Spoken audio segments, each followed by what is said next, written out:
আসসালামু আলাইকুম। আপনারা যে যেখান থেকে আমাদের এই ভিডিওটা দেখছেন সবাইকে বায়ার কোক সায়েন্সের পক্ষ থেকে আন্তরিক অভিনন্দন ও শুভেচ্ছা।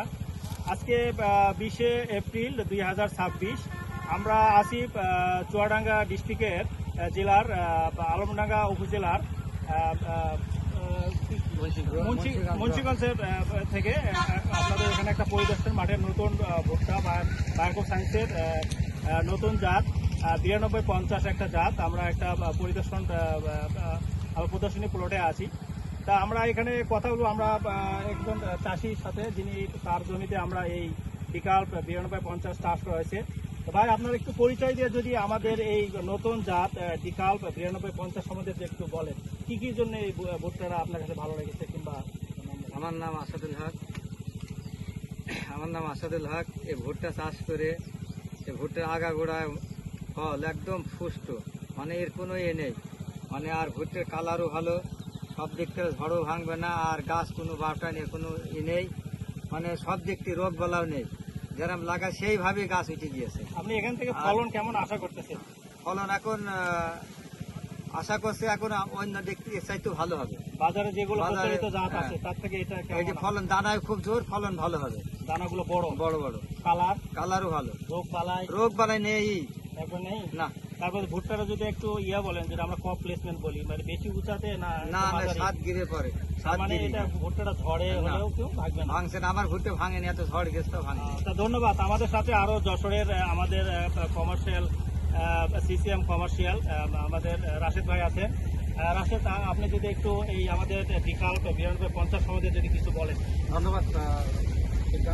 আমরা যে বিকাল 9250 আমরা যে হাইব্রিডটা দেখলাম, এইটাতে যে জিনিসটা হচ্ছে এক তো গাছে কোনো রকমের কোনো রোগবালাই নেই বিকাল 9250, এবং দেখা যাচ্ছে গাছটার স্ট্যান্ডেবিলিটি অনেক হাই, কোনো রকমের লজিং হয় নাই, এটা সবচেয়ে বড় দিক, যেটা কোনো রকমের ঝড়ে গাছটা ভাঙে না এই বিকাল 9250।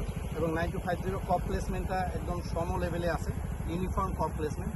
9250 প্রতিটা মোচায় গোড়া থেকে মাথা পর্যন্ত দানায় দানায় পরিপূর্ণ, এবং প্রতিটা দানা আপনার বোল্ড দানা, একদম বড় আকারের দানা। এবং এটা কি হচ্ছে আরেকটা জিনিস, যেটা হচ্ছে প্রতিটা মোচায় আপনার হাঁসটা কভারিংটা খুবই এক্সিলেন্ট হাঁস কভারিং, যেটাতে বৃষ্টির পানি দানার ভেতরে প্রবেশ করতে পারে না, যার কারণে কি হচ্ছে দানার কালারটা অতি আকর্ষণীয়, কমলা কালারের, একদম উজ্জ্বল কমলা বর্ণের।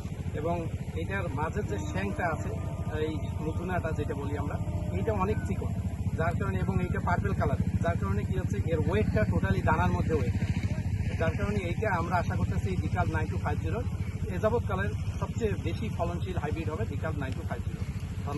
ধন্যবাদ রাশেদ ভাই। আমরা এই পর্যায়ে আমরা আমাদের সিসিএম সিট যশোর চন্দনদা আছে। চন্দনদা, আপনি তো আমার সাথে আরো বেশ কয়েকটা ফিল আজকে দেখেছেন 9250 ভুট্টা। আজকে এই মাঠে আপনার কাছে ভুট্টাটা কেমন লাগছে, আপনি যদি একটু বলেন। ধন্যবাদ সুন্দর ভাই। যেটা হচ্ছে যে আমি আরও একটা ফিল্ড দেখলাম, সেখানে আরও অনেকগুলো ভ্যারাইটি ছিল, আর এখানে আমি আসার পরে আবার এই ভ্যারাইটিটা দেখলাম 9250 9250 যেটা। তো এটা আমি বলবো যে মার্কেটে আমাদের যারা ভুট্টা চাষি আছেন, তারা আসলে যে এক্সপেকটেশন, যে তাদের এক্সপেকটেশন ম্যানেজমেন্টের জন্য আসলে এটা অন্যতম একটা সবচেয়ে ভালো একটা জাত এই আমরা তো কৃষকের হাতে তুলে দিতে পারবো। কারণ হচ্ছে একজন কৃষক একটা ভুট্টা করার আগে সে বিভিন্ন বিষয় কিন্তু চিন্তা করে, তার ফলন, তার আসলে কপগুলো বেশি উপরটা বেশি নিচে ধরে এই জাতটার, অথবা তার রোগবালাই হয় কিনা, তারপরে শুকানোর পরে পানির পরিমাণ কেমন থাকে, ময়েশ্চার কেমন থাকে, তারপরে ঝড়ে ভাঙে কিনা, উপরে যে মোচার উপরে যে খোসা সেটা আসলে একবারে মাথাবন্ধ থাকে কিনা, দানা আসলে মাথাবন্ধ থাকে কিনা, সব কিছু মিলেই কিন্তু একজন চাষি একটা জাত নির্বাচন করে। তো সেই ক্ষেত্রে আমি মনে করবো যে আমাদের এই 9250 এই জাতটা একজন চাষির যে আকাঙ্ক্ষা বা এক্সপেকটেশন পুরোপুরি আসলে এটা মেটাতে সক্ষম, এবং আমরাও আমাদের আগামী দিনের যে আমাদের যে ব্যবসা, ভুট্টার ব্যবসা, তো এবং আমাদের অন্যতম একটা কন্ট্রিবিউটর হিসেবে এটা কাজ